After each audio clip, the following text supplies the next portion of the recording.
ഉച്ച കഴിഞ്ഞ് 4:30 നമ്മൾ സിനിമ ബുക്ക് ചെയ്തിട്ടുണ്ട് കേട്ടോ. അപ്പൊ അതിന് വേണ്ടി പോകണം.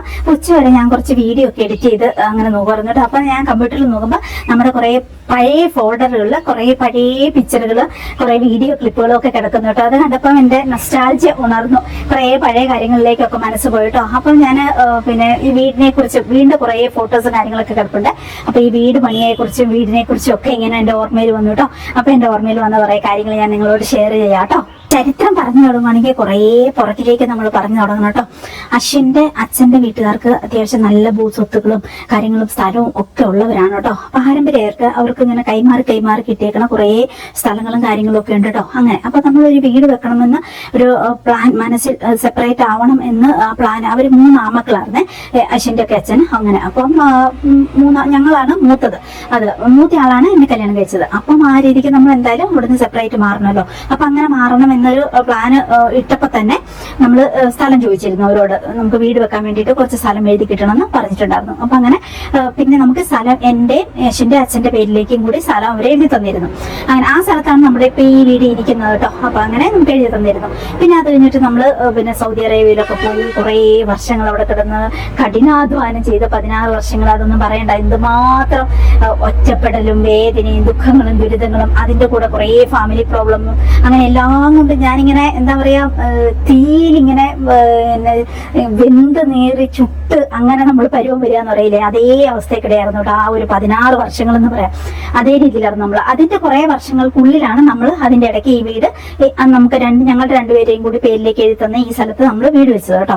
അപ്പൊ ഈ വീടിന്റെ പണി എന്ന് പറയുമ്പോൾ എനിക്ക് തോന്നുന്നു ഒരു പിന്നെ അവിടെയൊക്കെ പോയി ഒരു വർഷം കഴിഞ്ഞപ്പോൾ മുതലേ ആദ്യത്തെ വർഷം നമ്മൾ പോയതിന്റെ കുറെ കടങ്ങൾ വീട്ടാനുണ്ടായിരുന്നു. പോകാൻ കുറെ പൈസ ആയിരുന്നു കേട്ടോ. അങ്ങനെ അപ്പം ഗവൺമെന്റിലാണ് നമുക്ക് ജോലി കിട്ടിയത്. എന്നാൽ പോലും ആ പോകുന്നതിന്റെയും കുറെ കാര്യങ്ങളുണ്ടായിരുന്നു കേട്ടോ.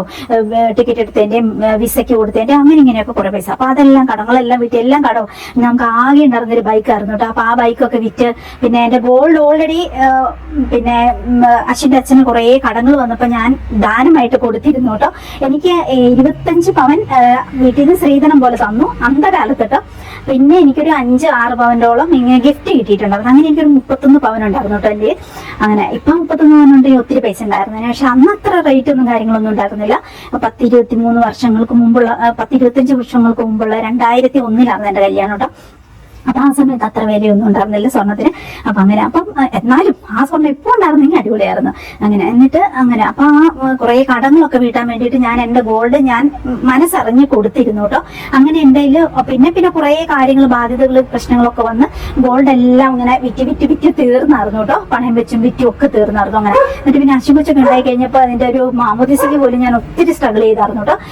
പിന്നെ സ്വർണ്ണം ഉണ്ടാക്കാൻ വേണ്ടിയിട്ട് ലാസ്റ്റ് ഫൈനലി കിടന്ന വളയും ഒക്കെ അങ്ങനെ താലിമാല എല്ലാം വിറ്റിട്ടാണ് ഞാൻ അശ്വിന് ഗോൾഡ് ഉണ്ടാക്കിയത് കേട്ടോ. വളയമാലയും തളയൊക്കെ ഇങ്ങനെ ആമ്പിള്ളേർക്കാണെങ്കിലും തളയൊക്കെ ഇടുമല്ലോ ഒക്കെ അങ്ങനെയൊക്കെ ഭയങ്കര കഷ്ടപ്പെട്ടായിരുന്നു കേട്ടോ. അതൊക്കെ ഭയങ്കര ഒരു കണ്ണീരിന്റെ ദിവസങ്ങളും ദിനങ്ങളും ഒക്കെ ആയിരുന്നു കേട്ടോ. അങ്ങനെ പൈസ ഇല്ലാത്തതിന്റെ ബുദ്ധിമുട്ടുകൾ നമ്മൾ അടിമുടി അറിയുന്ന ദിവസങ്ങളിൽ കൂടി ആയിരുന്നു അതൊക്കെ കടന്നു പോയിക്കൊണ്ടിരുന്നത് കേട്ടോ. അങ്ങനെ അന്ന് പക്ഷെ നമ്മൾ കുറച്ചും കൂടി മാനസികമായിട്ട് ഓക്കെയാണ്. നമ്മൾ കുറെ കൂടി ചെറുപ്പമാണ്, നമുക്ക് ടൈം ഉണ്ട് മുന്നോട്ടെന്നുള്ള ഒരു സ്ട്രെങ്ത് ഉണ്ട് നമ്മുടെ മനസ്സിൽ. നമ്മളെല്ലാം നേടും, നമുക്ക് പറ്റും എന്നുള്ള ഇത്. അങ്ങനെ പിന്നെ അത്രയും വലിയ ഫീലിങ്സ് ഒന്നും അന്ന് പൈസ ഇല്ല എന്നുള്ളതിന്റെ ബുദ്ധിമുട്ടുകൾ ഒത്തിരി ഉണ്ടെങ്കിലും അതിന്റെ ഉപരി നമ്മൾക്ക് കുറച്ച് ഫാമിലി സപ്പോർട്ടും കാര്യങ്ങളൊക്കെ ഉള്ളതുകൊണ്ട് നമ്മൾ അങ്ങനെ സ്റ്റേൺ ആയിട്ട് അങ്ങനെ ജീവിച്ചിരുന്ന ഒരു കാലമാണ് അന്ന്. അങ്ങനെ എന്നിട്ട് പിന്നെയാണ് നമ്മൾ സൗദി അറേബ്യക്ക് ജോലിക്ക് വേണ്ടി പോകുന്നത്. അപ്പൊ അവിടെ ചെന്ന് കഴിഞ്ഞപ്പോഴത്തേക്കും ആദ്യത്തെ വർഷങ്ങൾ മുഴുവൻ നമുക്ക് ഈ കടങ്ങൾ വീട്ടുക എന്നുള്ള ലക്ഷ്യങ്ങൾ, കുറെ കടങ്ങളും പ്രശ്നങ്ങളൊക്കെ ഉണ്ട് പോയതിന്റെ. അപ്പൊ അതെല്ലാം വീട്ടി അതെല്ലാം കഴിഞ്ഞ് പിന്നെ ഒരു വർഷം കഴിഞ്ഞപ്പോഴത്തേക്കും മുതൽ തന്നെ ഞാൻ ഇങ്ങനെ എന്നെ സംബന്ധിച്ച് എന്റെ പോലീസ് പറഞ്ഞപ്പോ 100 രൂപ കിട്ടിയിട്ടുണ്ടെങ്കിൽ ഒരു 70 രൂപ ഞാൻ സേവ് ചെയ്യും. പിന്നെ ഒരു 20 രൂപ ഫുഡിന് വേണ്ടി മാറ്റി വെക്കും. പിന്നെ 10 രൂപയ്ക്ക് അടിച്ചു പൊളിയാതെ എന്തെങ്കിലും നമുക്ക് ഇഷ്ടമുള്ള ആഭരണങ്ങൾ, ഡ്രസ്സ് അങ്ങനെയൊക്കെ മേടിക്കും. അതാണ് എന്റെ പോലീസ് അന്നും ഇന്നും ഒക്കെ അങ്ങനെ തന്നെയാണ്. അങ്ങനെ അപ്പം അങ്ങനെ നമ്മളൊരു റൂളിൽ പോവുകയാണെങ്കിൽ നമുക്ക് ഒരു കാലത്ത് നമ്മൾ പട്ടിണിയാണെന്ന് തോന്നത്തുമില്ല. എന്നാൽ നമ്മൾ കണ്ടിട്ടുണ്ടെങ്കിൽ നമ്മൾ അടിച്ചു പൊളിച്ച് ജീവിക്കുകയാണെന്ന് തോന്നുകയും ചെയ്യും. കാരണം നമ്മൾ 10 രൂപയ്ക്ക് നമ്മൾ എപ്പോഴും ഡ്രസ്സുകൾ മേടിക്കുമല്ലോ. 100 രൂപ കിട്ടിയാലും നമ്മൾ 10 രൂപ മാറ്റി വെച്ചപ്പോഴും ഡ്രസ്സ് മേടിക്കുന്നതുകൊണ്ട് നമുക്ക് ഒത്തിരി ഡ്രസ്സുണ്ട്, ആഭരണങ്ങളുണ്ട്. അങ്ങനെ ഒരു ഫീല് നമുക്കും ഉണ്ട്, കാണുന്നവർക്കും തോന്നും. എന്നാൽ നമ്മൾ 70 രൂപ സേവ് ചെയ്യുന്നതുകൊണ്ട് 20 രൂപയ്ക്ക് നമ്മൾ അടിച്ചുപൊളിച്ച് ഫുഡ് കഴിക്കുന്നുണ്ട്. ആ രീതിയിലേക്കാണ്. അതിന്റെ ഇടയ്ക്ക് കുറച്ച് 5-8 വർഷങ്ങളിലേക്ക് ഒന്നും സേവ് ചെയ്യാൻ പറ്റാത്ത വിധത്തിൽ വല്ലാത്തൊരു ദുരിതം എന്ന് പറഞ്ഞൊരു ടോക്സിക് കാലത്തേക്കൂടെ എനിക്ക് കടന്നു പോകേണ്ടി വന്നു ഇതിന്റെ ബാക്കിലേക്ക്. ആ സമയത്ത് എനിക്കൊന്ന് ഭയങ്കരമായിട്ട് ഞാൻ എല്ലാ തരത്തിലും സ്ട്രഗിൾ ചെയ്തിരുന്നു. ആ കാലം എന്റെ ജീവിതത്തിലെ കറുത്ത അധ്യായമാണ്. ഞാൻ ഇനി എന്റെ ജീവിതത്തിൽ ഒരിക്കലും ഓർക്കാൻ ആഗ്രഹിക്കാത്ത വെറും എന്താ ടോക്സിക് ആയിട്ടുള്ള കാലം. അതിനു മുന്നും ഇനിയാണെങ്കിലും ഇപ്പോഴാണെങ്കിലും എനിക്ക് ഞാൻ എന്റെ റൂള് പഴയതുപോലെ തന്നെയാണ്. 100 രൂപ കിട്ടിയിട്ടുണ്ടെങ്കിൽ 70 രൂപ സേവ് ചെയ്യുക, 20 രൂപയ്ക്ക് അടിച്ചു പൊളിച്ച് ഫുഡ് കഴിക്കുക, 10 രൂപയ്ക്ക് ആഭരണങ്ങളും ഡ്രസ്സ് മേടിക്കുക. അതാണ് എന്റെ പോളിസി കേട്ടോ. അങ്ങനെ അതിലാണ് ഏറ്റവും സേഫ്റ്റി എനിക്ക് ഫീൽ ചെയ്തിട്ടുള്ളത്, ഏറ്റവും സന്തോഷം എനിക്ക് ഫീൽ ചെയ്തിട്ടുള്ളത് കേട്ടോ. വേറെ ഒന്നും ഇല്ലെങ്കിലും ആ രീതിക്ക്. അപ്പൊ സൗദി അറേബ്യയിൽ പോയി കിടന്ന് ആദ്യത്തെ 1 വർഷം കഴിഞ്ഞപ്പോൾ മുതൽ ഞാൻ എന്റെ മനസ്സിൽ പ്ലാനിങ് തുടങ്ങിയിട്ടുണ്ട്. ഒരു വീട് വെക്കണം, അതിന് എന്തൊക്കെ അറേഞ്ച് ചെയ്യണം, എന്തൊക്കെ. അപ്പൊ നമ്മൾ ആദ്യത്തെ 1 വർഷം കൊണ്ട് ഞാൻ കട എല്ലാം വീട്ടി, പിന്നെ ഒരു 5 വർഷം കൊണ്ട് ഞാൻ പൈസ എല്ലാം കളക്ട് ചെയ്ത് സൂക്ഷിച്ചു വെച്ചു. എനിക്കൊരു വീട് വെക്കണം എന്നുള്ള ഒറ്റ ആഗ്രഹത്തിന്റെ പുറത്ത് ഇനി നമുക്ക് ചെറുതായിട്ട് പ്ലാനൊക്കെ തുടങ്ങാം എന്നുള്ള ഒരു ധൈര്യം എനിക്ക് അപ്പം മുതൽ വന്നു തുടങ്ങി. വീടിന്റെ മോഡലുകളൊക്കെ ഒത്തിരി നോക്കി അങ്ങനെ. അത് കഴിഞ്ഞപ്പോൾ ഇങ്ങനെ എന്താ പറയാ, ഇത് പ്ലാനിങ് ഒക്കെ വരയ്ക്കണമെങ്കിലും ചെയ്യണമെങ്കിലും പിന്നെ ഏകദേശം 1 ലക്ഷം രൂപയോളം വേണം, അങ്ങനെയൊക്കെ കേട്ടു ആ സമയത്ത്. അപ്പൊ ഞാൻ ഓൾറെഡി പിക്ചറൊക്കെ വരയ്ക്കും. അപ്പൊ എന്റെ മനസ്സിൽ കുറെ ഐഡിയകളുണ്ട് എനിക്ക് ഏത് തരത്തിലുള്ള ഒരു വീട് വേണം എന്നുള്ളത്. അപ്പൊ ഞാൻ ഓർത്ത് ഓക്കെ, നമ്മുടെയൊക്കെ ചെറുപ്പത്തിൽ നമ്മുടെയൊക്കെ പാരന്റ്സിന്റെ കാലഘട്ടത്തിൽ അവര് വീടുകൾ വെച്ചുകൊണ്ടിരുന്നത് ഒരിക്കലും എഞ്ചിനീയർ ഉണ്ടായിട്ടല്ലല്ലോ. അവരെല്ലാം ഈ ആശാരിമാരെ ഏൽപ്പിക്കുക, മേസ്തിരിമാരെന്ന് പറയും നമ്മള്, മേസ്ത്രി അല്ലെ ആശാരിനെ ഏൽപ്പിക്കുക, ആ രീതിക്കാണല്ലോ. അപ്പൊ ഞാൻ ഓർത്തു ഓക്കെ, നമുക്കും അങ്ങനെ ചെയ്യാലോ.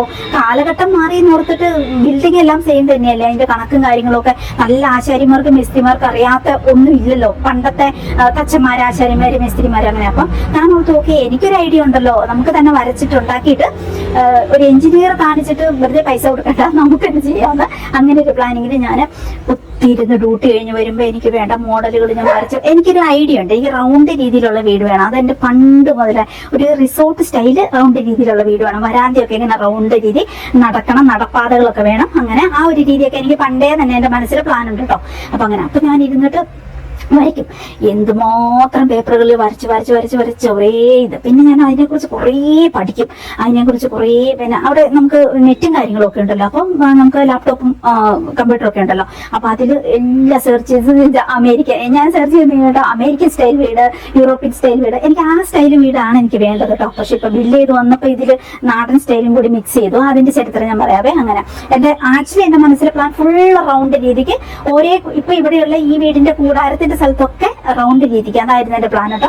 അങ്ങനെ അപ്പൊ ഒരു യൂറോപ്യൻ സ്റ്റൈൽ വീട്, പിന്നെ ആംഗ്ലോ ഇന്ത്യൻ സ്റ്റൈൽ വീട്, അങ്ങനെയൊക്കെ പറഞ്ഞ് സെർച്ച് ചെയ്തിട്ട് അങ്ങനെ വീടിന്റെ കുറെ എലിവേഷൻ മോഡലുകൾ കാണും. പിന്നെ അതിനെക്കുറിച്ച് കണക്കുകളെ കുറിച്ച് കുറേ പഠിക്കാൻ തുടങ്ങി. വീടുകളെ കുറിച്ച് ഇങ്ങനെ കുറേ സെർച്ച് ചെയ്ത് പഠിച്ചു ഇങ്ങനെ ഒരു റൂമിന്റെ 10x8 ആണെന്നും ഇങ്ങനെ വലിപ്പ വ്യത്യാസങ്ങൾ ഇങ്ങനെയുണ്ടെന്നും അതുണ്ടെന്ന് ഇതുണ്ടെന്ന് അതിനെക്കുറിച്ച് എല്ലാം കുത്തിയിരുന്ന് ഡ്യൂട്ടി കഴിഞ്ഞ് വന്നിട്ട് ഇത് തന്നെ പണിയിട്ടോ. കമ്പ്യൂട്ടർ ഓണാക്കുക, ഇരുന്ന് പഠിക്കുക. പിന്നെ ഓരോ ബിൽഡിംഗ് മെറ്റീരിയൽ എന്താന്നുള്ളതും, സിമെന്റ്, മണൽ, A to Z കാര്യങ്ങൾ. എനിക്കതൊരു ത്രില്ലായിരുന്നു, നമ്മുടെ ആവശ്യമാണ്. പ്ലസ് അത് എനിക്ക് ഭയങ്കര ത്രില്ലുമായിരുന്നു കേട്ടോ. അങ്ങനെ ഞാൻ കുത്തിയിരുന്ന് പഠിക്കും കേട്ടോ, ഓരോവും പകലും. പിന്നെ അത് തന്നെ മനസ്സിൽ നമുക്ക് അങ്ങനെയാണ്, നമുക്കൊരു ലക്ഷ്യം ഉണ്ടെങ്കിൽ നമ്മൾ അതിലേക്ക് നമ്മുടെ എനർജിയും ടൈമും മനസ്സും ഒക്കെ നമ്മൾ കോൺസെൻട്രേറ്റ് ചെയ്താൽ നമുക്ക് അതിൽ നിന്ന് പുതിയ ഐഡിയകളും കാര്യങ്ങളും എല്ലാം ജനറേറ്റ് ചെയ്ത് വരും. അങ്ങനെയാണ്. അപ്പൊ ഇങ്ങനെ കുത്തിയിരുന്ന് വരച്ച് അവസാനം ഫൈനലി ഞാൻ അതിന്റെ പിക്ചറൊക്കെ എൻ്റെ കയ്യിൽ പഴയതിരിപ്പുണ്ട്. അതൊക്കെ ഞാൻ എടുത്തിട്ട് ഇതിന്റെ കൂടെ എഡിറ്റ് ചെയ്യുമ്പോൾ ഞാൻ ഇതിന്റെ കൂടെ ആഡ് ചെയ്യാട്ടോ. അങ്ങനെ ഞാൻ എന്തുമാത്രം പേപ്പറുകൾ വരച്ച് നിർത്തിട്ട് ഞാൻ ഫൈനലി എനിക്ക് വേണ്ട ഒരു എന്റെ ഡ്രീം ഹോം. ഓൾറെഡി അശ്വമച്ച് എന്നോട് 100 തവണ ഒരേ വെക്കേഷൻ വരുമ്പോഴും എന്നോട് പറയാറുണ്ട്, അമ്മ എനിക്ക് ഒരു കൊട്ടാരം പോലെയുള്ള ഒരു വീട് വരെ JCB മേടിച്ച് തരുമോ, എനിക്കൊന്ന് എപ്പോഴും ചോദിച്ചുകൊണ്ടിരിക്കും കേട്ടോ.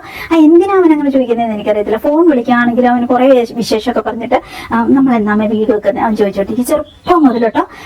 എന്നിട്ട് അപ്പൊ ഞാൻ പറയും വീട് വെക്കും മോനെ, നമ്മൾ വീട് വെക്കും എന്നൊക്കെ നമ്മൾ എപ്പോഴും പറയുമല്ലോ. അപ്പൊ അവന് കോറസ് പോലെ എന്നോട് ഇങ്ങനെ പറഞ്ഞിരിക്കും, അമ്മ എനിക്ക് കൊട്ടാരം പോലെയുള്ള ഒരു വീട്, ഒരു വലിയ JCB മേടിച്ചു തരുമോ ഞാൻ വലുതാകുമ്പോ, പറ്റുമോ അമ്മയ്ക്ക് പറ്റുമോ? എന്നിട്ട് എന്നെക്കൊണ്ട് ഇങ്ങനെ എനിക്ക് പറ്റുമെന്ന് പറയിപ്പിക്കുക അവനിങ്ങനെ, അമ്മയ്ക്ക് പറ്റുമോ? അപ്പൊ ആദ്യം ഞാൻ പറയും അമ്മയ്ക്ക് പറ്റുമെന്ന് പറയും. പിന്നെ അപ്പൊ അവന് സംശയ, അപ്പൊ അവന് പറ്റുമോ, അമ്മയ്ക്ക് പറ്റുമോ, ശരിക്കും പറ്റുമോ അമ്മയ്ക്ക് എന്നൊക്കെ ചോദിച്ചിട്ട്. അങ്ങനെ നമ്മൾ പാവപ്പെട്ടാന്ന് അവനും അറിയാം, അതുകൊണ്ടായിരിക്കും അങ്ങനെ. അപ്പൊ അങ്ങനെ ഞാൻ പറയും പറ്റും, അമ്മയ്ക്ക് പറ്റും, അമ്മയ്ക്ക് നല്ല ജോലി ഉണ്ടല്ലോ, അമ്മയ്ക്ക് പറ്റുമല്ലോ എന്ന് പറയാം. അപ്പൊ പിന്നെ എനിക്ക് സത്യം പറഞ്ഞ കൂട്ടുകാരെ, എനിക്കിങ്ങനെ ഒരു വലിയ വീട് വെക്കണം എന്ന് എന്റെ സ്വപ്നത്തിൽ പോലും ഇല്ല. എനിക്ക് നല്ല ഭംഗിയുള്ള ചെറിയൊരു വീട് അങ്ങനെയായിരുന്നു എന്റെ. പക്ഷെ നല്ല ഭംഗിയുള്ള ഒരു Anglo Indian style, European style, round രീതിയിലുള്ള ഒരു വീട്. അതാണ് നല്ല നടപ്പാതയൊക്കെ ആയിട്ട് അടിപൊളിയായിട്ട്, അത് റിസോർട്ട് ലുക്ക് ചെറിയൊരു വീട് അങ്ങനെയാണല്ലോ മനസ്സിൽ. പക്ഷെ ഈ കൊച്ചിങ്ങനെ പറയാൻ തുടങ്ങി മുതല് നമ്മുടെ ജീവനാണല്ലോ നമ്മുടെ കൊച്ചെന്ന് പറയുന്നത്. അപ്പൊ കൊച്ചിപ്പോ ഇങ്ങനെ പറയാൻ തുടങ്ങി, അമ്മ എനിക്ക് കൊട്ടാരം പോലെയുള്ള ഒരു വീട് ഒരു JCB മേടിച്ചു തരുമോ, അമ്മ എനിക്ക് കൊട്ടാരം പോലെയുള്ള. അങ്ങനെ വന്ന് എന്റെ മനസ്സിൽ കൊട്ടാരം പോലെ വലിയൊരു വീടെന്നുള്ള, അങ്ങനെ എന്റെ ചെറിയ വീടെന്നുള്ള ഡ്രീമേ മാറിപ്പോയി, വലിയ വീടെന്നുള്ള ഡ്രീമായി. അങ്ങനെ പിന്നെ ഞാൻ ആലോചിച്ചപ്പോ ഒരിക്കലല്ലേ ജീവിതത്തിൽ നമ്മളൊരു നല്ല വീട് പണിയോളൂ, അപ്പൊ നമുക്ക് നല്ല സൗകര്യത്തിലെല്ലാം പണിയുന്ന തന്നെയല്ലേ നല്ലത്. അങ്ങനെ പിന്നെ എന്റെ ഇപ്പം അശ്വിന്റെ അച്ഛന്റെ വീട്ടിലാണെങ്കിൽ ഒത്തിരി ഫാമിലി അംഗങ്ങളുള്ളതാ അവര്. അപ്പം എല്ലാവർക്കും ഒക്കെ വരണമെങ്കിലും നിൽക്കണമെങ്കിലും കിടക്കണമെങ്കിലും ഒക്കെ കുറെ സൗകര്യങ്ങൾ വേണമല്ലോ, അതൊക്കെയായിരുന്നു എന്റെ മനസ്സിൽ. അപ്പൊ ഓരോരുത്തർക്കും ഒരേ റൂം അങ്ങനെയൊക്കെ വന്ന് കണക്കെടുത്ത് അവസാനം ഞാൻ ഫൈനലി തീരുമാനിച്ചു, ഓക്കെ 6 ബെഡ്റൂം വേണം, 2 കിച്ചൺ വേണം, മുകളിലും താഴെ ഹാള് വേണം, വരാന്ത വലിയത് വേണം. അങ്ങനെയൊക്കെ വെച്ച് നോക്കുമ്പോൾ വലിയൊരു വീടായി ഓൾറെഡി തന്നെ. പിന്നെ അശ്വിന്റെ ഡ്രീമും ഉണ്ട് കൊട്ടാരം പോലെയുള്ള ഒരു വീട് എന്നുള്ള. ഏത് സമയം കോറസ് പടിപ്പടി എന്റെ ബ്രെയിനിലേക്ക് കൊട്ടാരം പോലെ ഒരു വീടെന്ന് ഇങ്ങനെ അങ്ങനെ ഒരു വിത്ത് നട്ടിട്ടേക്ക് പറഞ്ഞിട്ടോ. അങ്ങനെ എന്തായാലും ഞാനത് കഴിഞ്ഞിട്ട് ഇതൊക്കെ വെച്ചിട്ട് എലിവേഷൻ വരയ്ക്കാൻ തുടങ്ങിയിട്ട്, എലിവേഷൻ വെച്ച് മനസ്സിൽ നമ്മുടെ അതിന്റെ പ്ലാനിങ്ങിന്റെ പിക്ചർ വരയ്ക്കാൻ തുടങ്ങി. പിക്ചർ വരച്ച് പിന്നെ അതിനെക്കുറിച്ച് പഠിച്ച് ഒരു 3-4-5-6 മാസം പഠിച്ചപ്പോൾ എനിക്കൊരു വീടിനെ കുറിച്ച് ഏകദേശം ഐഡിയകളൊക്കെ കിട്ടി. എന്തൊക്കെ മെറ്റീരിയൽ വേണം, എന്തൊക്കെയാണ്, ഏകദേശം എന്ത് ചെലവ് വരും. അങ്ങനെ പിന്നെ ഞാൻ ഫോൺ വിളിക്കും, ഇങ്ങോട്ട് നാട്ടിൽ വിളിക്കുമ്പോൾ അച്ഛൻ്റെ അച്ഛനോട് ഞാൻ ഓരോന്നിന്റെ കാര്യങ്ങളെ കുറിച്ച് ചോദിക്കും, അന്വേഷിക്കാൻ വേണ്ടിയിട്ട്. പുള്ളിക്കും വലിയ ഐഡിയ ഒന്നുമില്ല. അങ്ങനെ എല്ലാ കാര്യത്തെക്കുറിച്ച്, കട്ടയ്ക്ക് എന്നാ വില, പിന്നെ ഏതാ സിമെന്റ് കട്ടയാണോ നല്ലത്, അതെയോ പിന്നെ എന്താ ഈ കല്ലിന്റെ വെട്ടുകല്ലാണോ നല്ലത്, ഏതാ ലാഭം, അത് ഓരോന്ന് അന്വേഷിപ്പിക്കും. അങ്ങനെ അന്വേഷിക്കും. അത് കുറേയൊക്കെ പിന്നെ പുള്ളിക്കാരൻ കുറേയൊക്കെ അന്വേഷിക്കാൻ കുറേ ഉണ്ട്. പിന്നെ കുറെ കഴിയുമ്പോൾ പുള്ളിക്ക് ദേഷ്യം വരും, നീ വേണേ പോയി അന്വേഷിക്കുക, നിനക്ക് ഞാൻ നമ്പർ തരാം, നീ വേണേ വിളിച്ചു ചോദിക്കുക എന്നൊക്കെ പറഞ്ഞ് കുറേ ഇങ്ങനെ. അങ്ങനെ പിന്നെ പുള്ളി പാവമൊക്കെ തന്നെയാണ്, എല്ലാം ഹെൽപ്പ് ചെയ്യും, ഭയങ്കര ഇതൊക്കെ തന്നെയാണ്. പക്ഷെ കുറെ കഴിയുമ്പോൾ ഇങ്ങനെ ഞാൻ ചൊറിഞ്ഞു ഓരോന്ന് ചോദിച്ചുകൊണ്ടിരിക്കുമ്പോൾ പുള്ളിക്ക് അവസാനം നീ തന്നെ ചോദിക്കുന്നു പറഞ്ഞാൽ എല്ലാവരും നമ്പർ തരും. അപ്പൊ ഞാൻ അവരോട് സംസാരിക്കും, വിളിച്ചിട്ട് ചേട്ടാ ഇത്ര സ്ക്വയർ ഫീറ്റ് വരുന്ന ഒരു വീടിന് എത്ര കട്ട വേണ്ടി വരും, എത്ര കല്ല് വേണ്ടി വരും, അങ്ങനെയൊക്കെ എനിക്കൊരു ഐഡിയ ഇങ്ങനെ കിട്ടാൻ തുടങ്ങി. സംസാരിക്കുമ്പോൾ കൂടുതൽ അവരങ്ങനെ. പിന്നെ അതിന്റെ ജനല് വാതില് തടി വലിയ പ്രശ്നം. ഇത്രയും വലിയ വീടല്ലേ പണിയാൻ പോകുന്നത്, മീൻസ് ഇത്രയും ബെഡ്റൂമും കാര്യങ്ങളും ഒക്കെ ഉള്ളപ്പോൾ ഇത്രയും ജനലും മസ്റ്റാ കുറെ. അങ്ങനെയൊക്കെ എന്റെ പ്ലാൻ. അപ്പം ഇത്രയും ജനലുകളും വാതിലും ഒക്കെ വരുമ്പോഴത്തേക്കും ഞാൻ പിന്നെ അശ്വിന്റെ അച്ഛന്റെ കൂട്ടുകാരനുണ്ടായിരുന്നു ആശാരിപ്പണി ചെയ്യുന്ന, ഞങ്ങളുടെ നാട്ടിൽ തന്നെയുള്ള ഒരു പയ്യനാണ്. അങ്ങനെ അപ്പൊ അവന്റെ നമ്പർ തന്നു, എന്നിട്ട് അവനെ കൊണ്ട് വിളിപ്പിച്ചു. അപ്പൊ ഞാൻ അയാളോട് ചോദിച്ചു കഴിഞ്ഞപ്പോഴാണ് ഞാൻ ഞെട്ടിപ്പോയത്. നമുക്ക് വീട് പണിയേക്കാളും കൂടുതൽ നമുക്ക് ചെലവ് വരുന്നത് ഇതിന്റെ തടി വർക്കിന് വരുമെന്ന് എനിക്ക് മനസ്സിലായി. കാരണം അവരുടെ ഒരു പണിക്ക് ഇത്ര പിന്നെ ഇപ്പൊ നമ്മള് ഫ്രണ്ട് രീതിയൊക്കെ എനിക്ക് നല്ല ഭംഗിയുള്ള രീതിക്ക് അടിപൊളിയായിട്ടുള്ള വർക്കുള്ള വലിയൊരു കമാനം പോലെയുള്ള അതൊക്കെ തന്നെ നമ്മളിപ്പോ പണിതിട്ടുണ്ട്. പക്ഷെ അത് ഇന്ന് വരെ ഒന്ന് പോളിഷ് ചെയ്യാൻ പറ്റിയിട്ടില്ല കേട്ടോ. പിന്നെ ഇപ്പൊ മനസ്സും എടുത്ത് ഞാൻ അത് അങ്ങനെ കിടക്കുക. ഇപ്പൊ വേണേൽ നമുക്ക് പോളിഷ് ചെയ്യാം, പക്ഷെ അത് ചെയ്യാതെ അങ്ങനെ ഇട്ടേക്കുവാണ്. പക്ഷെ ആ രീതിക്കാണ് ഞാൻ പണിതേക്കുന്നത് കേട്ടോ. അങ്ങനെ അപ്പൊ എനിക്കൊരു കാര്യം മനസ്സിലായി, ഇത് എവിടെയും നിക്കത്തില്ല. കാരണം എനിക്ക് എന്തുമാത്രം പൈസ വേണം ഇത്രയും വലിയ വീടിന് ഇത്രമാത്രം തടി മേടിക്കണമെങ്കിൽ തീർന്ന് എന്റെ ഒരു 5 വർഷത്തെ അവിടുത്തെ ജോലിന്റെ പൈസ അതിന് തന്നെ മുടക്കുമെന്ന് എനിക്ക് മനസ്സിലായി.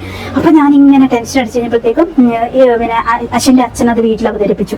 അപ്പൊ അച്ഛന്റെ പപ്പയുണ്ടല്ലോ, പപ്പയും മമ്മി അവരെല്ലാരും കൂടി ആലോചിച്ചിട്ട് പറഞ്ഞു, ഓക്കെ തടി ഞങ്ങൾ തരാന്ന് പറഞ്ഞു. അപ്പൊ അത് ഭയങ്കര ആശ്വാസമായിട്ട്, ഇത്രയും വലിയ വീടിന്. കാരണം അവർക്ക് ഇഷ്ടം പോലെ സ്ഥലമുണ്ട്, കുറെ വലിയ മരങ്ങളുണ്ട്. അവർക്ക് 3 ആമക്കളാണ്. അപ്പൊ അവരെ എല്ലാവർക്കും വേണ്ടി കുറെ തടികൾ മാറ്റി വെച്ചിട്ടുണ്ട്, വീട് പണിയാനും തറവാട് പണിയാനും ഒക്കെ വേണ്ടിയിട്ട്. പാരമ്പര്യമായിട്ട് അവർക്ക് കിട്ടിയേക്കുന്ന സ്വത്താണ്. അങ്ങനെ അപ്പൊ അതിന് വലിയ വലിയ മരങ്ങളുണ്ട്, മാവും വീട്ടിയും. അങ്ങനെ പിന്നെ നല്ല വീട് പണിയാൻ പറ്റുന്ന കുറെ നല്ല മരങ്ങളുണ്ട്, തേക്കും ഒക്കെ ഉണ്ട് കേട്ടോ. അങ്ങനെയൊക്കെ നല്ല മരങ്ങളുണ്ട്. പിന്നെ എന്താ കുന്നിയൊക്കെ ഭയങ്കര ഉറപ്പുള്ള മരങ്ങളാണ്, കുന്നി അങ്ങനെ എല്ലാം ഉണ്ട്. അങ്ങനെ പ്ലാവൊക്കെയാണ് മെയിൻ ആയിട്ട്, നിറയെ പ്ലാവും മാവും ഒക്കെ ഉണ്ട്. അങ്ങനെയൊക്കെ അപ്പൊ ഞാൻ മീൻസ് അവർക്കൊന്നും അങ്ങനെ ഒരു വീട് പണിയുടെ കാര്യങ്ങളും ബിൽഡിങ്ങിനെ കുറിച്ചൊന്നും അറിയില്ല. പക്ഷെ എന്റെ അപ്പച്ചൻ എന്ന് പറഞ്ഞാൽ പക്കാ കർഷകനായതുകൊണ്ട് കുറേ കാര്യങ്ങളും കൂടി കൂടുതൽ അറിയാം. അപ്പൊ ഞാൻ എല്ലാത്തിനും ഡിപ്പെൻഡ് ചെയ്യുന്ന എന്റെ അപ്പച്ചനാണ്. എന്റെ മനസ്സിൽ ഒരു തോട്ട്സ് വന്ന ഉടനെ ഞാൻ എന്റെ അപ്പച്ചനെ വിളിക്കും, എന്റെ അപ്പച്ചനോട് ഷെയർ ചെയ്യും. അപ്പൊ അപ്പച്ചൻ എല്ലാ കാര്യങ്ങളും അതിനെ കുറിച്ച് പറഞ്ഞു തരും. പിന്നെ അപ്പച്ചൻ തന്നെ ഇങ്ങനെ കോഴിക്കോട് പശു തൊഴുത്തൊക്കെ അപ്പച്ചൻ തന്നെയാണ് പണിയുന്നത് നമ്മുടെ വീട്ടിൽ. അപ്പൊ അപ്പച്ചൻ എല്ലാത്തിനെ കുറിച്ച് ഒരു ഐഡിയ ഉണ്ട്. അങ്ങനെ അതിന്റെ പിന്നെ എന്നെ ഏറ്റവും കൂടുതൽ എല്ലാ കാര്യത്തിനും ഹെൽപ്പ് ചെയ്തുകൊണ്ടിരിക്കുന്ന അച്ഛൻ്റെ അച്ഛൻ തന്നെയാണ് കേട്ടോ. നാട്ടിലാണ്, പക്ഷെ വിളിച്ചും അന്വേഷിച്ചും എല്ലാം സംഘടിപ്പിക്കാനും അങ്ങനെ ഫിസിക്കൽ വർക്കിനെല്ലാം പുള്ളി ഭയങ്കരമായിട്ട് ഹെൽപ്പ് ചെയ്യുന്ന രീതി തന്നെയായിരുന്നു. അങ്ങനെ അങ്ങനെ അപ്പം പിന്നെ പൈസ നമ്മൾ ഉണ്ടാക്കണം, ഐഡിയ നമുക്ക് വേണം, എന്ത് ചെയ്യണം എന്നുള്ള ഡിസിഷൻ എന്റെയാണ്. അത് ഇവര് പറഞ്ഞു, ഇത്രയും വലിയ വീട് പണിതാ ഇതിന്റെ എങ്ങനെ നമ്മൾ പണിയാനാ, ഇതാണ് ഇവരുടെ ഇത്. അപ്പൊ പക്ഷെ വലിയ വീട് വേണമെന്നുള്ള എന്റെ ഡ്രീം. അപ്പൊ എന്റെ തലയ്ക്കായി അതിന്റെ ഉത്തരവാദിത്തം. മീൻസ് നിനക്ക് വലിയ വീട് പണിയെങ്കിൽ അതിന്റെ റിസ്ക് നീ എടുക്കണം എന്നുള്ള ഒരു മട്ടിലായി. വേറെ വഴിയൊന്നും ഇല്ല നമ്മള്. അങ്ങനെ ആ രീതിക്ക്. അപ്പൊ പിന്നെ ഓക്കെ എന്തായാലും തടി ഇവര് തരാന്ന് പറഞ്ഞപ്പോ തന്നെ ഭയങ്കര സമാധാനം. ഇത്രയും വലിയൊരു വീടിന് എന്തുമാത്രം തടി വേണം, എത്ര ലക്ഷം രൂപേന്റെ തടി വേണം. ആക്ച്വലി അവര് തന്ന തടിയാണ് കേട്ടോ നമ്മുടെ വീട്ടില്.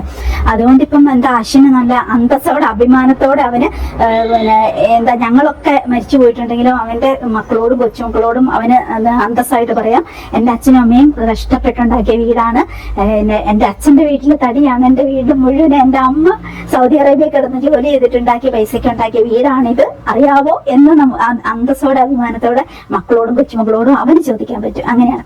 അപ്പൊ എന്തായാലും അവര് തന്നു, തടിയില്ല അവര് തന്നു. അപ്പം അവരുടെ പറമ്പിൽ നിന്ന് എല്ലാത്തിനും പൈസ നമ്മൾ തന്നെ അയച്ചു കൊടുക്കണം കേട്ടോ.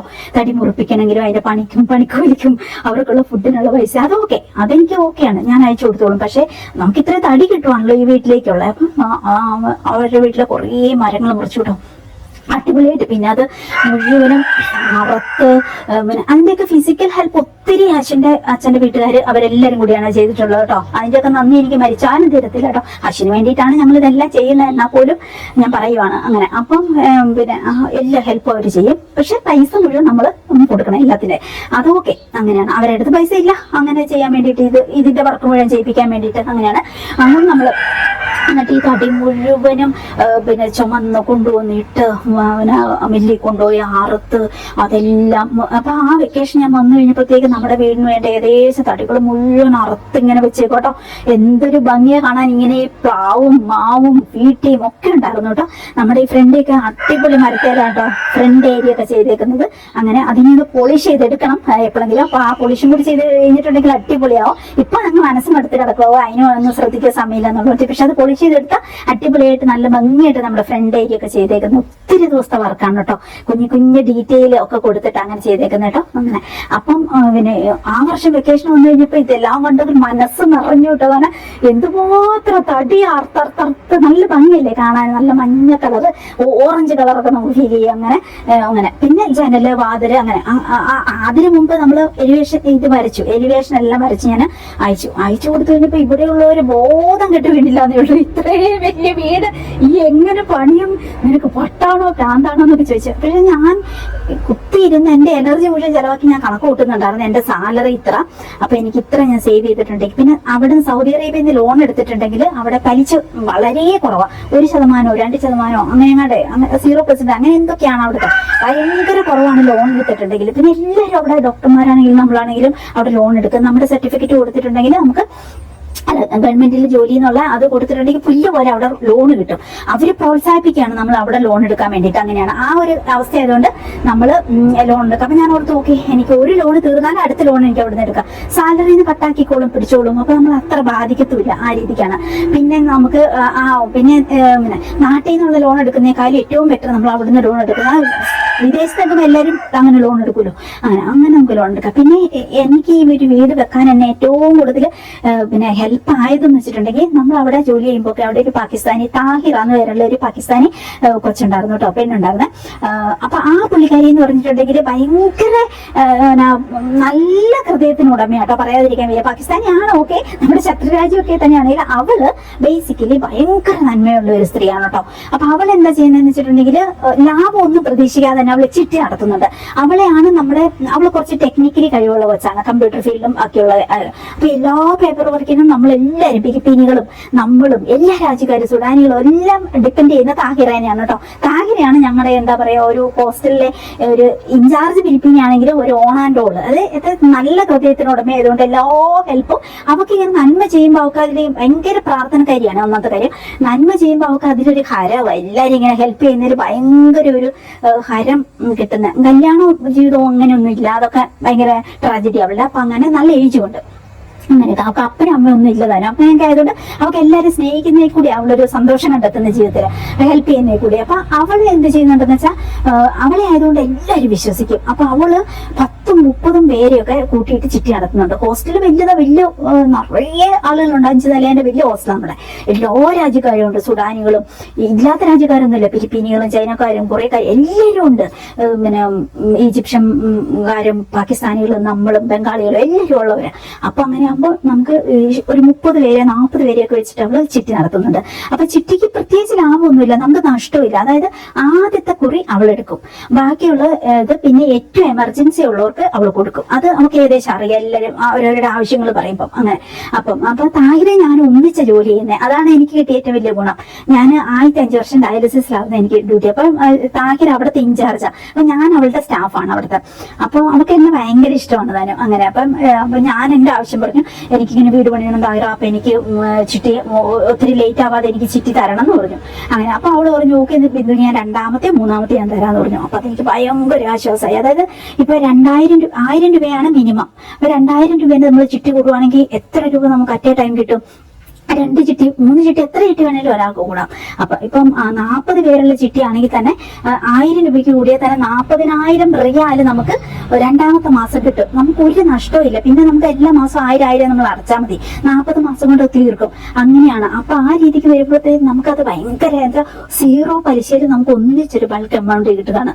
അങ്ങനെ പിന്നെ ആ ഹോസ്റ്റലിൽ തന്നെ നിൽക്കുന്നവരായിരുന്നു, ആര് ചീറ്റിങ്ങോ ചതിയോ ഒന്നുമില്ല. കറക്റ്റ് സാലറി കിട്ടുമ്പോൾ തന്നെ അവളുടെ അടുത്ത് എല്ലാവരും പൈസ കൊണ്ട് കൊടുക്കും. അങ്ങനെയാണ്. അപ്പൊ അത് ഭയങ്കര ആശ്വാസം നമുക്ക്. പിന്നെ ഏറ്റവും വലിയ ആവശ്യമുള്ളവരെ വെച്ച് അവള് ലിസ്റ്റ് ഇടും. ആ ലിസ്റ്റ് പ്രകാരം അവള് അറേഞ്ച് ചെയ്ത് ഓരോ വട്ടം കൊടുക്കും. അപ്പൊ നമുക്കത് ഭയങ്കര ഉപകാരം. വേണമെങ്കിൽ 2 ചിട്ടി കൂടാം, 1 ചിട്ടി കൂടാം അങ്ങനെ. അപ്പൊ ഞാൻ താഹിറേന്റെ കൂടെ അങ്ങനെ 2 ചിട്ടി കൂടി. അപ്പൊ ഞാൻ ഓർത്തൊക്കെ 2 ചിട്ടി ഉണ്ട്, പിന്നെ എനിക്ക് അവിടുന്ന് ഒരു ലോൺ എടുക്കാം. അപ്പൊ ഇതെല്ലാം കൂടി ആകുമ്പോൾ എനിക്കൊരു ബേസ് അത്യാവശ്യം നല്ല പൈസ എന്റെ കയ്യിൽ വരും.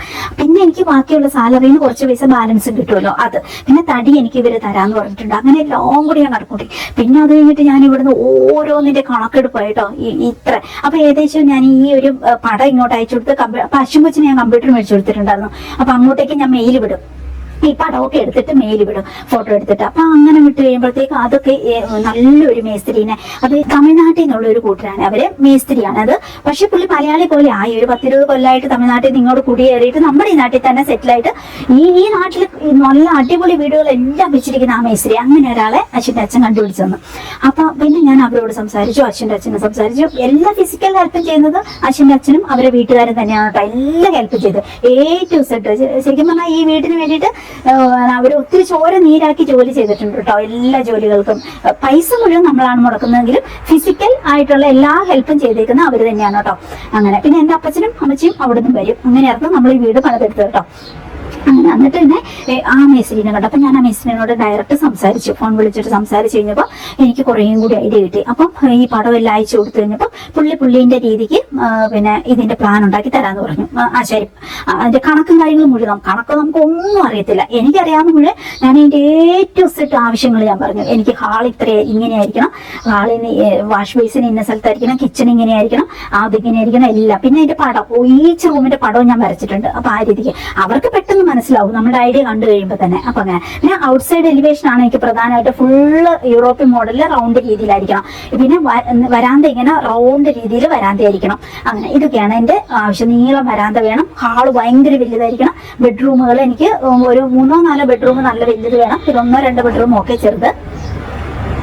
അപ്പൊ നമ്മുടെ ഈ ഒരു വീടിന്റെ പിക്ചറും എലിവേഷനും കാര്യങ്ങളും എല്ലാം അയച്ചു കൊടുത്തു കഴിഞ്ഞപ്പോ നമ്മുടെ ഈ ഒരു മേസ്തിരി ആശാരിയല്ല മേസ്തിരി ഇതിന്റെ ഒരു എലിവേഷൻ പോലെയുള്ളത് വരച്ച് ഉണ്ടാക്കി. അപ്പൊ അതിന്റെ കണക്കും കാര്യങ്ങളും എല്ലാം കുറച്ച് ദിവസങ്ങൾ കൊണ്ട് തന്നെ പുള്ളി റെഡിയാക്കി കേട്ടോ. അപ്പൊ പുള്ളിനെ തന്നെ നമ്മൾ വർക്ക് ചെയ്യിപ്പിച്ചുകൊണ്ട് അതിന് പിന്നെ ഒരു എക്സ്ട്രാ പൈസ നമ്മൾ കൊടുക്കേണ്ട ആവശ്യമില്ല. വീട് പണി കഴിഞ്ഞ് കഴിയുമ്പോൾ അപ്പൊ പിന്നെ എല്ലാവരോടും അന്വേഷിച്ച് കഴിഞ്ഞപ്പോൾ പിന്നെ ഒരു കാര്യം നമുക്ക് മനസ്സിലായി, നമ്മൾ ഒറ്റയടിക്ക് കോൺട്രാക്ട് കൊടുക്കുന്നതിനേക്കാളും ഏറ്റവും നല്ലത് തറ കെട്ടാൻ സെപ്പറേറ്റ് കോൺട്രാക്ട് കൊടുക്കുക, ആ വർക്ക് കഴിയുക, പിന്നെ ഭിത്തി കെട്ടാൻ വേറെ സെപ്പറേറ്റ് കൊടുക്കുക, അങ്ങനെ വേറെ ആൾക്കാരെ ഏൽപ്പിക്കുക. ആ ഒരു രീതിയിലേക്ക് അതായിരിക്കും. പിന്നെ വാർക്ക മാത്രം ഇവര് നമുക്ക് ഈ പ്ലാനും പദ്ധതിയൊക്കെ ചെയ്തു തരുന്ന നമ്മുടെ മേസ്തിരിന്റെ അവരെ ഏൽപ്പിക്കാന്ന് വെച്ചാൽ ഓവറോൾ അവരുടെ തന്നെ പണിക്കാരിലുള്ള സെക്ഷൻ തിരിച്ച് ഒന്നിച്ചൊരു വീട് പണിയുന്നതിന്റെ പൈസ അല്ലാതെ സെപ്പറേറ്റ് നമ്മൾ കൊടുക്കുകയാണെങ്കിൽ അതാണ് ലാഭം എന്ന് നമുക്ക് മനസ്സിലായി. അങ്ങനെ പലരോട് സംസാരിച്ചു കഴിഞ്ഞപ്പം അപ്പൊ അച്ഛൻ ആ ഒരു രീതിയിലേക്ക് അത് അറേഞ്ച് ചെയ്ത് കൊടുക്കാൻ വേണ്ടിയിട്ട്. അപ്പൊ ഈ സ്ഥലം എന്ന് പറയുന്നത് ഇത് മുഴുവനും ഭയങ്കര വൻ മരങ്ങളും കാടും അങ്ങനെ. പിന്നെ ഇതിങ്ങനെ ഊർന്ന് കിടക്കുന്ന ഒരു സ്ഥലമാണ്. മെയിൻ റോഡിൽ നിന്ന് കുറച്ച് കുഴിയാണ്, പക്ഷെ താഴോട്ട് ഇങ്ങനെ ഒരു ഊർച്ചാപ്പർ എന്ന് പറയുന്നത് ഊർന്ന് കിടക്കുന്ന സ്ഥലമാണ്. അപ്പൊ അങ്ങനെയുള്ള സ്ഥലത്ത് നമുക്ക് വീട് വെക്കാൻ പറ്റത്തില്ല.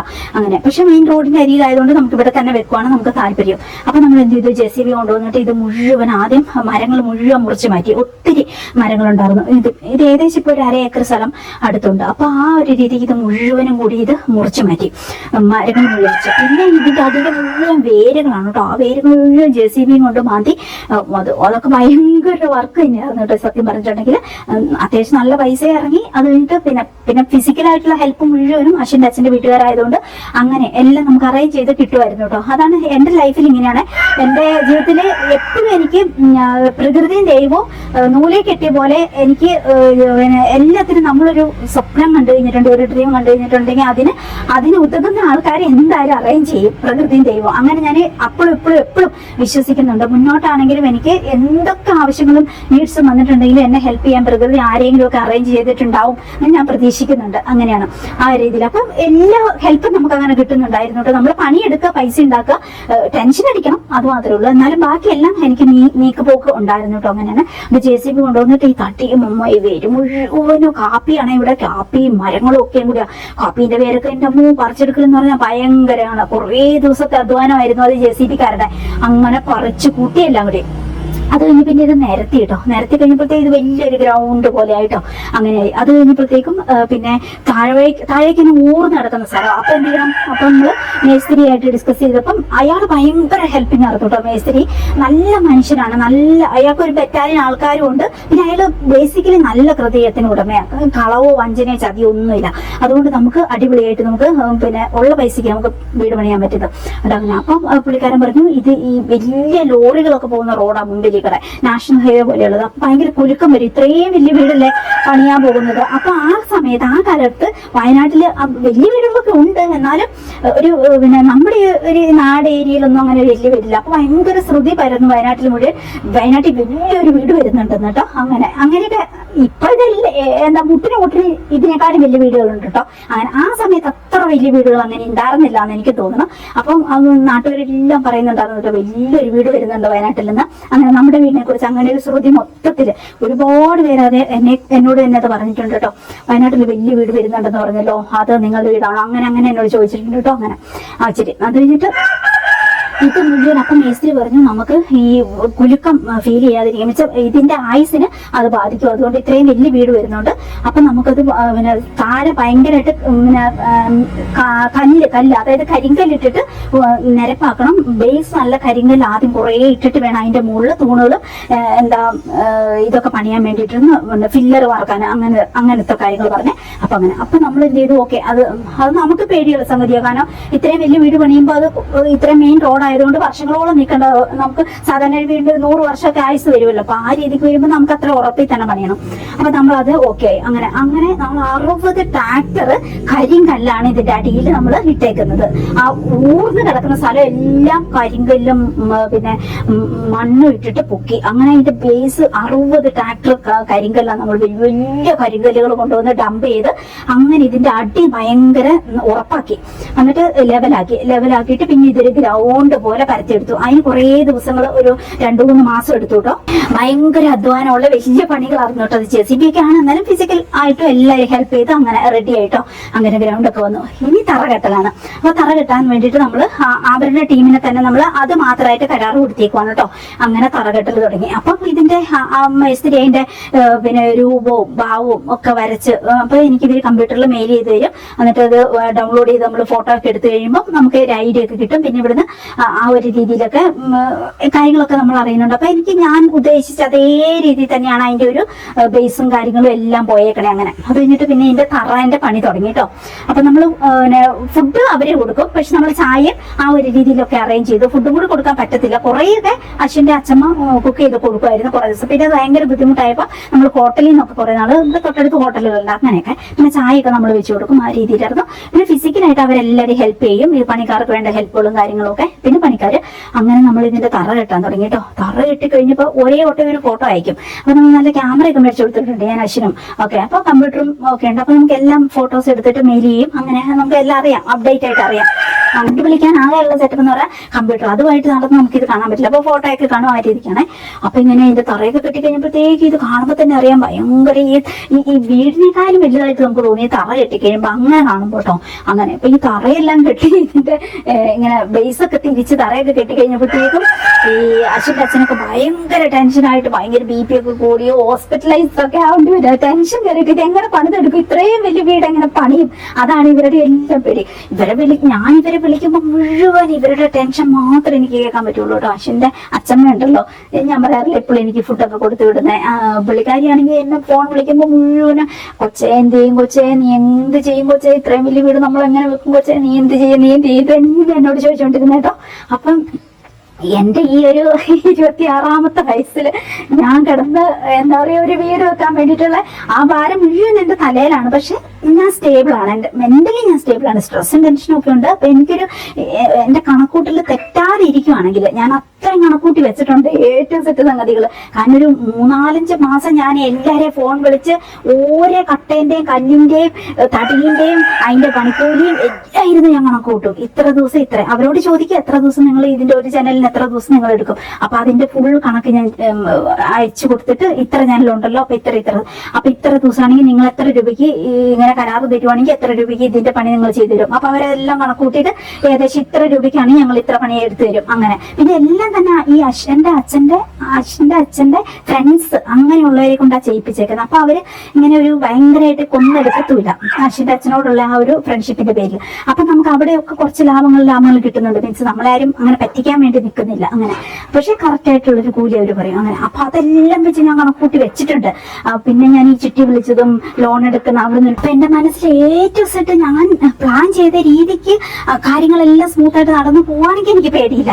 എവിടെയെങ്കിലും പിഴച്ചാൽ തീർന്ന് പിന്നെ എല്ലാം കയ്യിൽ നിന്ന് പോയി. അങ്ങനെയാണ് നമ്മളും ഓക്കെ. അതിൽ നിന്ന് ഞാൻ എടുത്തേക്കുന്ന ലോണുകളും കാര്യങ്ങളും പിന്നെ അവിടെ എല്ലാവരും ഈച്ച് അതർ ഹെൽപ്പ് ചെയ്യും കേട്ടോ. ഡോക്ടേഴ്സ് ആണെങ്കിലും സ്റ്റാഫിലാണെങ്കിലും ഇപ്പം 1000, 2000, 3000, 5000 ഒക്കെ നമ്മൾ റിയാല് കടം ചോദിച്ചു കഴിഞ്ഞിട്ടുണ്ടെങ്കിൽ എല്ലാവരും തരും.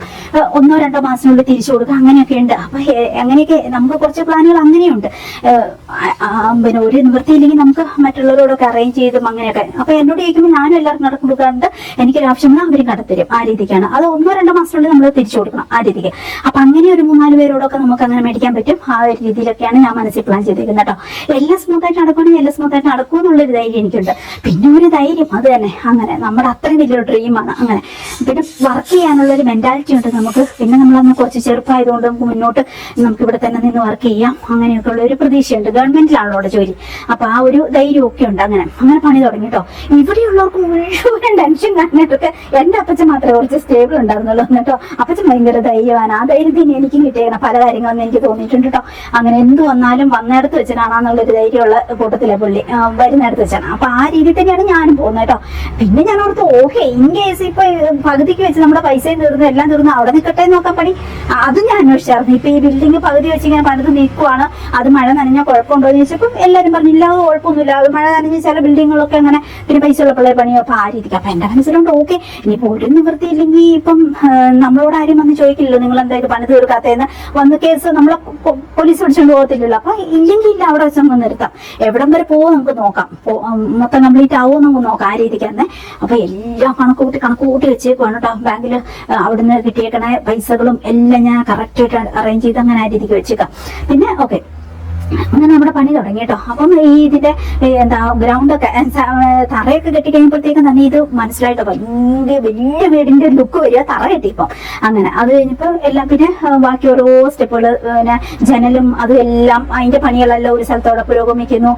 ആശാരിപ്പണികളെല്ലാം അത് അങ്ങനെ. അപ്പൊ എല്ലാം കറക്റ്റായിട്ട് പിന്നെ അതിന്റെ ഇടയ്ക്ക് ഞാനും അച്ഛൻ്റെ ഓക്കെ ആയിട്ട് കുറേ അതിന്റെ ഇടയ്ക്ക് ഉടക്കുകൾ വരുന്നുണ്ട് കേട്ടോ. കുറേ കഴിയുമ്പോൾ പൈസ കാര്യങ്ങൾ പറഞ്ഞ് കുറേ ഉടക്കും ഇങ്ങനെ ആ കാര്യമൊക്കെ പറയുമ്പോൾ അയച്ചു കൊടുക്കുന്ന പൈസ തീർന്നു കേൾക്കുമ്പോ എനിക്ക് വെപ്രാളം ദേഷ്യം വരും. അപ്പൊ ഞാൻ അതങ്ങനെ അതിന്റെ കണക്ക് ഇതിന്റെ കണക്ക് ഇങ്ങനെ അങ്ങനെ കണക്ക് ചോദ്യങ്ങളും അത് ഇതും കുറെ കഴിയുമ്പോൾ അച്ഛൻ്റെ ദേഷ്യം വരും കേട്ടോ. നീ എന്നാന്ന് വെച്ചാൽ ഉണ്ടാക്കുന്നു പറഞ്ഞ് കുറെ ഇങ്ങനെ ദേഷ്യപ്പെട്ടു കേട്ടോ. അത് കഴിഞ്ഞിട്ട് പുള്ളി ആ ഫോൺ ഇട്ടിട്ട് പോകും. പിന്നെ കുറച്ച് കഴിയുമ്പോൾ പുള്ളി എന്നെ തിരിച്ചു വിളിക്കും കേട്ടോ. എന്നിട്ട് ഓരോ കാര്യങ്ങളൊക്കെ പറഞ്ഞ് ആ ഒരു രീതിയിലെല്ലാം പറയും കേട്ടോ. നമ്മുടെ ടെൻഷനാണ് നമ്മൾ അങ്ങനെ വിളിക്കുന്നത്. എന്തായാലും അവർ ഭയങ്കരമായിട്ട് അച്ഛൻ്റെ വീട്ടുകാർ ഹെൽപ്പ് ചെയ്തിട്ടുണ്ട് കേട്ടോ. അതുകൊണ്ടാണ് നമുക്ക് ഇങ്ങനെ ഒരു വീട് പണിയാൻ പറ്റിയത്. അത് പറയാതിരിക്കാൻ വയ്യ. അപ്പൊ ആ രീതിയിൽ അങ്ങനെ പണികളൊക്കെ പുരോഗമിച്ചു. പിന്നെ ഓരോ സ്റ്റെപ്പായിട്ട് പണികൾ എന്താ എനിക്കറിയത്തില്ല ദൈവം സഹായിച്ചിട്ട് എന്ന് പറഞ്ഞ പോലെ നമ്മള് സേവ് ചെയ്ത് വെച്ചിട്ട് ബാക്കിയുള്ള കാര്യങ്ങളെല്ലാം അറേഞ്ച് ചെയ്തിട്ടാണ് നമ്മൾ ഈ വീട് പണിയാൻ വേണ്ടി തുടങ്ങിയത്. അങ്ങനെ ആ ഒരു രീതിയിലേക്ക് നമ്മൾ എന്തായാലും ഈ ഒരു വീട് പണിതെടുക്കാൻ പറ്റിയിട്ടോ.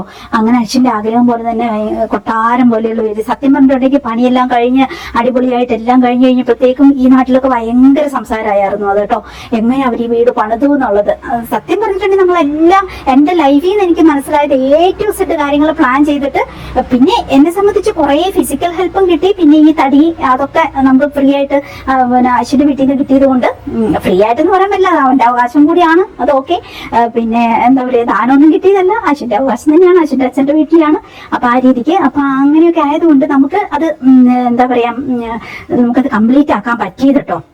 എന്തൊക്കെയാണെങ്കിലും അങ്ങനെ നമ്മൾ വീടെല്ലാം കംപ്ലീറ്റ് ചെയ്യും. അത് കഴിഞ്ഞപ്പോൾ ആകെ എനിക്ക് ഏറ്റവും നിരാശ വന്നതെന്ന് വെച്ചിട്ടുണ്ടെങ്കിൽ, ഞാൻ ഇതിന്റെ ഫുൾ എലിവേഷനിലും റൗണ്ട് രീതിക്കായിരുന്നു പറഞ്ഞ 3 കൂടാരം പോലെ ഇപ്പൊ പണിത് വെച്ചേക്കുന്ന സ്ഥലം റൗണ്ട്. അത് അവര് ഫൈനലി അവരത് തെറ്റിച്ചളഞ്ഞു. ആ ഒരു അത് ഭയങ്കര വിഷമായി പോയിട്ട് എനിക്ക്, ഞാൻ ചെയ്ത രീതിക്കല്ല, അതെല്ലാം ഞാൻ ആ സ്വപ്നം കണ്ട രീതിക്ക് എല്ലാം റെഡിയാക്കി. പിന്നെ ഇങ്ങനെ ഈ റൗണ്ട് രീതിക്ക് വേണമായിരുന്നു എനിക്കിങ്ങനെ ഹാളിൽ നിന്ന് ഇങ്ങനെ പോകുന്ന റൗണ്ട് രീതിക്ക് വേണം എന്ന്. എന്നിട്ട് അവർ ആദ്യം പണിത് വെച്ചത് ഇങ്ങനെ സ്ട്രെയിറ്റ്. അത് കഴിഞ്ഞിട്ട് അത് പൊളിപ്പിച്ചെന്ന് വെച്ചാൽ അശ്വിന്റെ അച്ഛൻ തന്നെ അത് നിർബന്ധിച്ചത് പൊളിപ്പിച്ചു. ഇല്ല, അവർക്ക് റൗണ്ട് രീതി തന്നെ വേണമെന്ന് പറഞ്ഞിട്ട്, അപ്പൊ ആ രീതി തന്നെ വേണമെന്ന് പറഞ്ഞാൽ അത് പൊളിപ്പിച്ച് രണ്ടാമത് റൗണ്ട് രീതി തന്നെ ആക്കി. അങ്ങനെ അകത്ത് ഞാൻ എന്തൊക്കെ സ്വപ്നം കണ്ടോ അതെല്ലാം കംപ്ലീറ്റ് ആയിട്ട്, അത് കംപ്ലീറ്റ് ആയിട്ട് അതേ രീതി തന്നെ ഒരു അണുവിട അങ്ങോട്ട് മാറ്റാതെ ഒരു പണിത്. പക്ഷെ പുറത്ത് ഈ എലിവേഷന്റെ ആ ഒരു 3 റൗണ്ട് രീതിയിലുള്ള 3 അങ്ങനെ ഇത് കണ്ടത് അവരെന്ത് ചെയ്തെന്ന്, ഈ മേസ്തിരി പറഞ്ഞു, അയ്യ അതൊന്നും ഒരു രസം ഉണ്ടാവില്ല, അത് നല്ല കൂടാരം പോലെ നല്ല ഭംഗിയുള്ളത് ചെയ്യുന്ന ഇപ്പോഴത്തെ ട്രെൻഡ് അതാന്നും പറഞ്ഞു.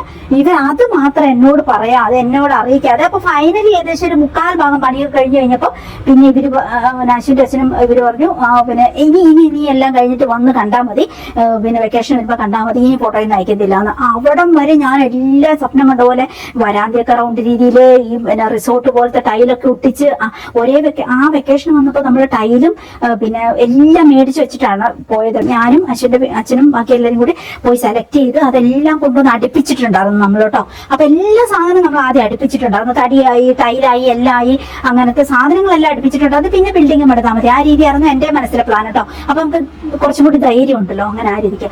എന്നിട്ട് ഇതിനതിന്റെ ആ എലിവേഷൻ മാത്രം മാറ്റിക്കളഞ്ഞു, കൂടാരം പോലെ. എനിക്ക് ഒട്ടും ഇഷ്ടമല്ല, എനിക്ക് ഇപ്പോഴും കാണുമ്പോൾ സങ്കടം. ഞാൻ എപ്പോഴും അച്ഛനോട് പറയാടാ, ഇനിയിപ്പോ നീ പഠിച്ച് ജോലിയൊക്കെ കിട്ടിക്കഴിയുമ്പോൾ നീ ഇത് മുഴുവനും ഇതിന്റെ മോളവശം റൗണ്ട് രീതിയിലാക്കി തന്നെയാടാന്ന് പറയാ. ഞാൻ മരിക്കുന്നതിന് മുമ്പ് എനിക്കിത് റൗണ്ട് രീതി കാണാടാന്ന് പറയട്ടോ. അച്ഛൻ ഭയങ്കരമായിട്ട് ചിരിക്കും കേട്ടോ. അങ്ങനെ പിന്നെ ആ ഒരു രീതിയിൽ. എന്നിട്ട് പിന്നെ അവരത് കൂടാരം പോലെ ആക്കി വെച്ചു. അതെനിക്ക് ഭയങ്കര വിഷമമായി. ഞാൻ കഴിഞ്ഞിട്ട് വെക്കേഷൻ വന്നപ്പം പണിയെല്ലാം കഴിഞ്ഞിട്ട് സത്യം പറഞ്ഞാൽ 1.5 വർഷം കൊണ്ട് 1.25 വർഷം കൊണ്ട് നമ്മുടെ വീട് പണി കംപ്ലീറ്റ് ആയിട്ട്, ഇത്രയും വലിയ വീടാണെങ്കിലും 1.25 വർഷം കൊണ്ട് വീട് കംപ്ലീറ്റ് ആയി. തുടക്കം മുതലുള്ള പണികൾ ആദ്യം ഇങ്ങനെ JCB കൊണ്ട് വന്നുകൊണ്ട് തറ നിരത്തല് മുതൽ അതിന് 2-3 മാസം എടുത്തു എല്ലാം ലെവലാക്കാൻ വേണ്ടി. പിന്നെ വലിയ കരിങ്കല്ലൊക്കെ ഇട്ട് അങ്ങനെ 2-3 മാസം പോയി. ബിൽഡിംഗ് പണി തറ കെട്ടിക്കഴിഞ്ഞപ്പോ ടപ്പ് എന്ന് പറഞ്ഞ പണി തീർന്നു. ഒരു 5-6 മാസം കൊണ്ട് പണി തീർന്നു. അത് എല്ലാവർക്കും ഭയങ്കര അത്ഭുതമായിരുന്നു കേട്ടോ. എങ്ങനെ ഇവരിങ്ങനെ ഈ ഒരു വീട് പണിയുന്നു എന്നുള്ളത് അത് എനിക്കും ഒരു അത്ഭുതമായിരുന്നു. എങ്ങനെ പണിതു എന്ന് എനിക്കും അറിയത്തില്ല. ആ രീതിക്ക് എനിക്ക് തോന്നുന്നു ദൈവം നൂലെ കെട്ടി ഇറങ്ങി വന്ന് നിന്ന് പണിത പോലെയായിരുന്നു 6 മാസം കൊണ്ട് അങ്ങനെ. അപ്പൊ എനിക്ക് ഓൾറെഡി താഹിര എനിക്ക് 2 ചിട്ടി ഒന്ന് റെഡിയാക്കി തന്നു. പിന്നെ താഹിര എനിക്ക് കുറച്ച് പൈസ തന്നു സഹായിച്ചു. മീൻസ് മാസം എനിക്ക് വല്ലപ്പോഴും ഉള്ളപ്പോ ആക്കി കൊടുത്താൽ മതി എന്നും പറഞ്ഞ് അവൾ എനിക്ക് കുറച്ച് പൈസ തന്നു. പിന്നെ എന്റെ നല്ല ഫ്രണ്ട്സ് എല്ലാം ഇവിടുന്ന് കുറച്ച് മീൻസ് വീട് പണിയുന്നവരെല്ലാവരും ഹെൽപ്പ് ചെയ്യും കേട്ടോ. അവിടെ നമ്മളെല്ലാവരും ലേഡീസ് അവിടെ ഓരോ ആവശ്യങ്ങൾക്ക്. അപ്പൊ അവരൊരു 3 മാസം 4 മാസത്തേനൊക്കെ ഗ്യാപ്പിട്ട് പൈസ തരും നമുക്ക്. അങ്ങനെ നമ്മളും കൊടുക്കാറുണ്ടായിരുന്നു പണ്ട് കേട്ടോ ആ രീതിക്ക്. ഇപ്പൊ അത് കഴിഞ്ഞിട്ട് നമ്മുടെ ഈ വീട് പണി കഴിഞ്ഞിട്ട് പലരും എന്നോട് അങ്ങനെ ചോദിച്ചിട്ടുണ്ട്, ഞാനും കൊടുക്കാറുണ്ട് കേട്ടോ. അപ്പൊ ഒരു 4 മാസം 5 മാസം ഒക്കെ കഴിയുമ്പോഴായിരിക്കും നമുക്ക് ആ പൈസ ഉള്ള പോലെ അവർ തന്നു തീർക്കും. അപ്പൊ അത് അവർക്ക് ഹെൽപ്പ് അങ്ങനെ. അതുകൊണ്ട് എനിക്കും അങ്ങനത്തെ ഹെൽപ്പ് കിട്ടിയിട്ടുണ്ട്. എന്റെ നല്ല ഫ്രണ്ട്സ് ഒക്കെ എന്നെ ഹെൽപ്പ് ചെയ്തു. അങ്ങനെ എല്ലാം കൂടി ആയതുകൊണ്ട് നമുക്ക് പണിയാൻ പറ്റിയിട്ടോ. അങ്ങനെ അത് കഴിഞ്ഞിട്ട് ഇത് മാത്രം ഞാൻ ഇവിടെ വന്ന് കണ്ടപ്പോ എനിക്ക് ഭയങ്കര വിഷമായി പോയിട്ടോ.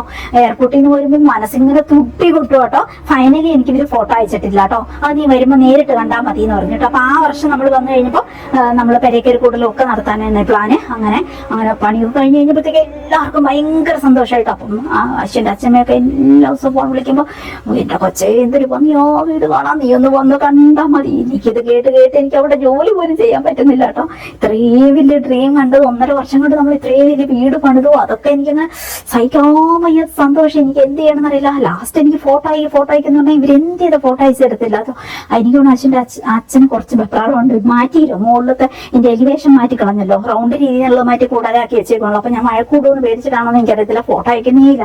നീ നേരിട്ട് കണ്ടാൽ മതി എന്നും പറഞ്ഞിട്ട് ആ രീതിയിൽ കേട്ടോ. അപ്പൊ എനിക്ക് അവിടെ ഇരിക്കാനും വയ്യ നിൽക്കാനും വയ്യോ.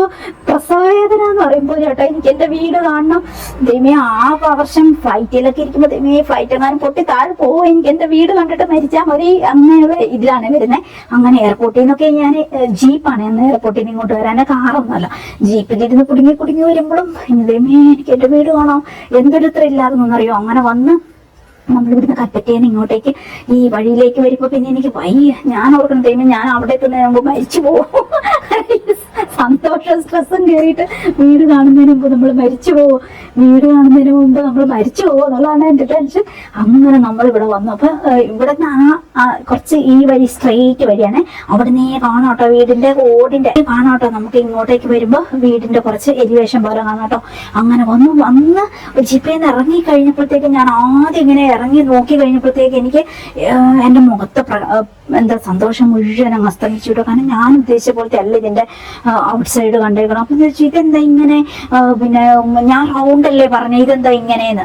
അപ്പൊ അവരെല്ലാരും കൂടി പറഞ്ഞു അത് ഇതാ നല്ല ഭംഗിന്ന് ഇത് മേസ്തിരി പറഞ്ഞു, അതുകൊണ്ട് ഇങ്ങനെ ആക്കിയേക്കണം, ഇതല്ലേ നല്ല ഭംഗി, റൗണ്ടിനേക്കാളും നല്ല ഇതല്ലേ. അപ്പൊ എന്റെ കണ്ണങ്ങ് നിറഞ്ഞൊഴുകിയിട്ട് സത്യം പറഞ്ഞാൽ എന്റെ ആ ഇത്രയും ദിവസത്തെ സന്തോഷങ്ങളും ഡ്രീമും സ്വപ്നങ്ങളും എല്ലാം കൂടി ആ ജീപ്പിൽ ഇറങ്ങിയിട്ട് ഞാനിവിടെ ഈ മെയിൻ റോഡിൽ നിന്നിട്ട് വീടായിട്ട് നോക്കുമ്പോൾ അന്ന് ഈ മതിലില്ല കേട്ടോ. അപ്പൊ പ്ലെയിൻ ആയിട്ട് നമുക്ക് വീട് കാണാം. പിന്നെ ചെടികളോ ഇതൊന്നുമില്ല, മരങ്ങളൊന്നുമില്ല, എല്ലാം പ്ലെയിൻ ആയിട്ട് നിൽക്കും. അപ്പൊ വീട് തന്നെ ഇങ്ങനെ കാണാം നല്ല പ്ലെയിൻ ആയിട്ട്. അപ്പൊ എനിക്ക് ഭയങ്കര വിഷമമായിട്ട് ഞാൻ അവിടെ നിന്ന് അങ്ങ് കരഞ്ഞു കേട്ടോ. കാരണം എനിക്കത് ഭയങ്കര വിഷമമായി പോയി. ഞാൻ റൗണ്ട് രീതിയിൽ ഞാൻ എൻ്റെ മനസ്സിൽ മുഴുവൻ ഇംഗ്ലീഷ് വീട്, യൂറോപ്യൻ വീട്, അങ്ങനെ ആ ഡ്രീമിൽ വന്നിട്ട് അവിടെ ഒന്ന് കരഞ്ഞു. അപ്പൊ ഇത് പിന്നെ ഇവരെല്ലാം എന്നെ സമാധാനിപ്പിച്ചു, നീ ഇങ്ങോട്ട് വാ കരയില്ലേ, എന്തുവായി ഇങ്ങനെ കരയണേന്നൊക്കെ ചോദിച്ചിട്ട് ഭയങ്കരമായിട്ട് എല്ലാവരും കൂടി പിന്നെ ഇങ്ങോട്ട് കൊണ്ടുവന്നു. പിന്നെ മുറ്റത്തോട്ട് ഇറങ്ങി കഴിഞ്ഞപ്പോ എനിക്ക് വീട് കണ്ടു കഴിഞ്ഞപ്പോ താഴെ ഭാഷയല്ലേ റൗണ്ട് രീതിയല്ലേ. അപ്പൊ അതൊക്കെ കണ്ടു കഴിഞ്ഞപ്പോഴത്തേക്ക് എന്റെ മനസ്സിൽ വീണ്ടും സന്തോഷം കയറാൻ തുടങ്ങി കേട്ടോ. പിന്നെ ഈ ഭിത്തിയൊക്കെ കണ്ടോ ഭയങ്കര റൗണ്ട് അല്ലേ, ഈ വരാന്തല്ല റൗണ്ട്. ഇതൊക്കെ കണ്ടു കഴിഞ്ഞപ്പോഴത്തേക്ക് പിന്നെ എനിക്ക് മനസ്സിൽ നിന്ന് പിന്നെ മുകളിൽ പിന്നെ ഞാൻ അപ്പൊ തന്നെ ആ സെക്കൻഡിൽ തന്നെ ഞാൻ പ്ലാൻ ചെയ്തു ഇത് ഞാൻ മാറ്റും, എന്തായാലും ഇത് ഞാൻ മാറ്റും, എന്തെങ്കിലും പൈസ ഉണ്ടാക്കിയിട്ട് ഞാൻ ഇത് തല്ലി പൊളിച്ചെറിഞ്ഞിട്ട് അതിന്റെ മുകളിൽ ഞാൻ വീട് റൗണ്ട് ആക്കും. അപ്പൊ ഞാൻ എന്റെ മനസ്സിലുണ്ട് വീട് ബിൽഡിംഗ് ഒന്നും പൊളിക്കണ്ടല്ലോ, മുകളിൽ മാത്രം റൗണ്ട് ആക്കിയാൽ മതിയില്ല. അപ്പൊ ഞാനോട് ആ ഓടിന്റെ മുകളിൽ റൗണ്ട് രീതിക്ക് ഇത് പണിത് വെക്കാം പിന്നെ ആട്ടെ. അപ്പൊ എന്റെ വിഷമം ഞാൻ തന്നെ മാറ്റാൻ ഒരു സൊല്യൂഷൻ കണ്ട് അപ്പൊ തന്നെ.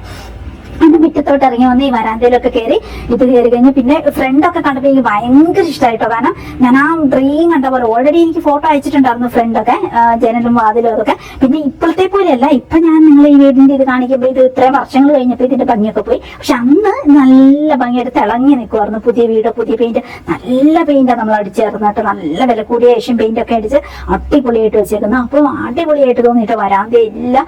പിന്നെ മെയിൻ ഡോറ് തുറന്ന് ഹാളിൽ കയറി കഴിഞ്ഞപ്പോഴത്തേക്കും ഭയങ്കര വലിയ, ഇപ്പൊ നിറച്ച് സാധനങ്ങളും അത് ഇതൊക്കെ ഡമ്പായപ്പം അതിന്റെ വലിപ്പം കുറവ് തോന്നും. പക്ഷെ അന്ന് വെറുതെ എംറ്റി ആയിട്ട് കിടക്കണല്ലോ.